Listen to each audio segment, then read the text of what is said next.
You know when you're standing on a beach, have you ever really stopped to think about where every single one of those tiny grains of sand came from? Or when you look up at a massive mountain, how can something that looks so permanent, so solid, ever possibly change? Well, it turns out there's this unseen, totally relentless force at work, constantly, slowly, and powerfully sculpting our entire world. It's a process that can literally turn a mountain into sand and solid rock into the very ground we walk on. Today, we're going to get into the incredible story of weathering. So, here's what we're going to cover. First, we'll get a handle on what rock weathering actually is. Then, we'll look at the three main ways rocks get broken down.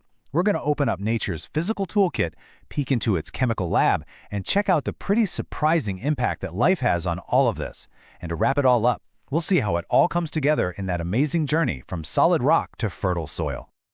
All right, let's dive right in with the big question. What is rock weathering, really? Well, at its core, it's the process that breaks down the very surface of our planet.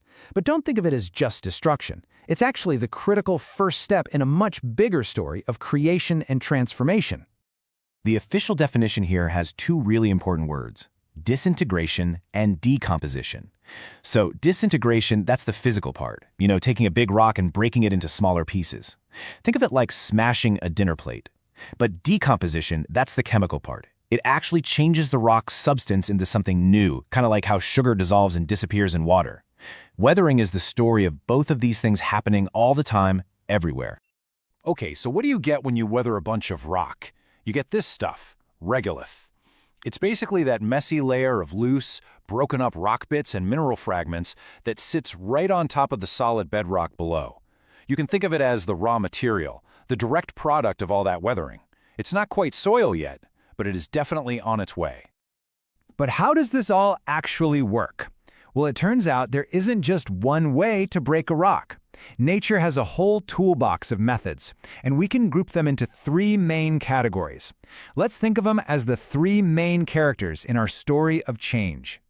First up, we've got our two heavy hitters. On one side, there's physical weathering. This is pure, unadulterated brute force. It's all about taking a big rock and just making it smaller, without changing what it's actually made of. On the other side, you've got chemical weathering. This one is more of a subtle transformer. It doesn't just break the rock, it changes its very chemistry, turning minerals into completely new substances. And then there's our third crucial player, maybe the wild card of the bunch: biological weathering. This is where life itself, we're talking plants, animals, microbes, even us humans, gets in on the action, using both physical force and chemical reactions to break down rock. It's this fascinating place where biology and geology just smash right into each other. So let's start with that first character, physical weathering. I want you to imagine nature has this toolkit, and it's just filled with heavy-duty equipment, all designed for one single purpose: to crack solid stone wide open. And this toolkit is amazingly diverse. I mean, the whole process can start with the rock's own condition. A porous rock like sandstone is going to weather way faster than something dense like basalt. Then you have simple temperature changes. Just the daily cycle of expanding in the heat and contracting in the cold can create tiny little stress fractures. Water acts like liquid sandpaper, just scouring away at surfaces. Even something as simple as wetting and drying can cause minerals to swell up and then shrink, weakening the rock from the inside. And of course, on a huge scale, you have glaciers, which can grind entire landscapes down with their immense pressure. But of all the tools in that physical toolkit, one of the most powerful and effective is something incredibly simple: freezing water. The process is called frost wedging, and it is an absolute masterclass in relentless, unstoppable force. The secret behind frost wedging all comes down to this simple number. When water seeps into a crack in a rock and then freezes solid, it expands by about 1/10 of its volume. Now that might not sound like much, right? But that expansion exerts this enormous, irresistible force from inside the rock. Now imagine that cycle repeating, night after night, winter after winter. That tiny little crack is just relentlessly wedged open, getting wider and wider until the rock itself has no choice but to split apart. It's a simple idea with literally planet-shaping power. Okay, so that's the brute force approach. But nature is also a master chemist. And that brings us to our second major player: chemical weathering. This is where the surface of the Earth basically becomes a giant slow-motion chemistry lab, transforming rocks at the most fundamental molecular level. Two of the most common reactions are total opposites: oxidation and reduction. Oxidation is what happens when minerals, especially ones with iron in them, get exposed to oxygen. Sound familiar? It's the exact same process that causes a piece of iron to rust. It literally changes the mineral structure and makes it a lot weaker. Reduction is just the opposite, removing oxygen, which usually happens in places without much air, like in waterlogged soil. But the chemical lab is busy with a whole lot of other reactions too. Solution is just simple dissolving. Hydration is when water molecules actually bond to a mineral, making it swell up and get soft, almost like a tough sponge that's been soaked. Carbonation is a huge one. That's how slightly acidic rainwater can slowly dissolve massive limestone caves over thousands of years.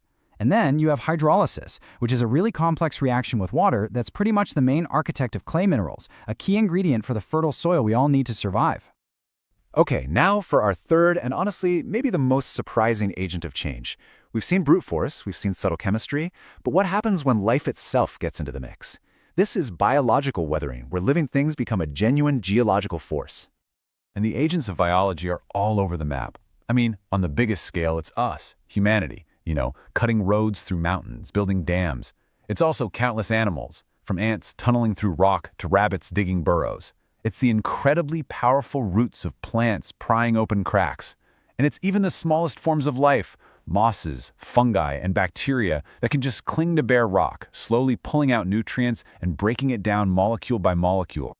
This quote here really just says it all. Think about a tree that's somehow growing in a tiny crack on a sidewalk. It just doesn't seem possible.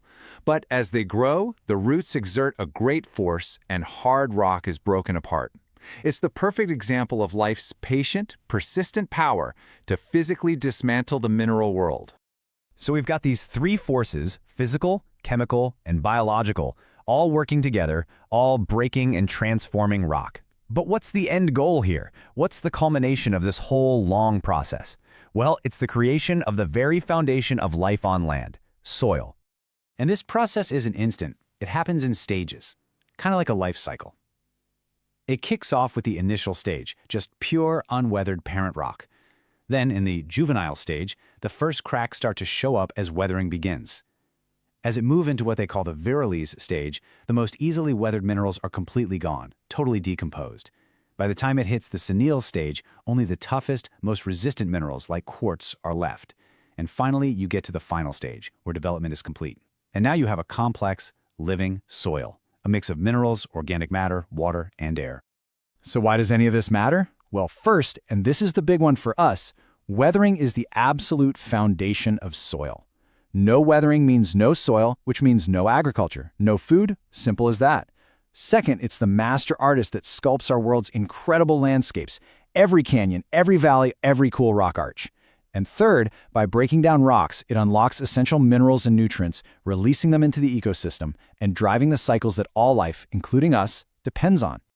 And all of this brings us to one final, really critical question. We've seen that weathering is driven by temperature, by water, by chemistry. In other words, it's driven by the climate.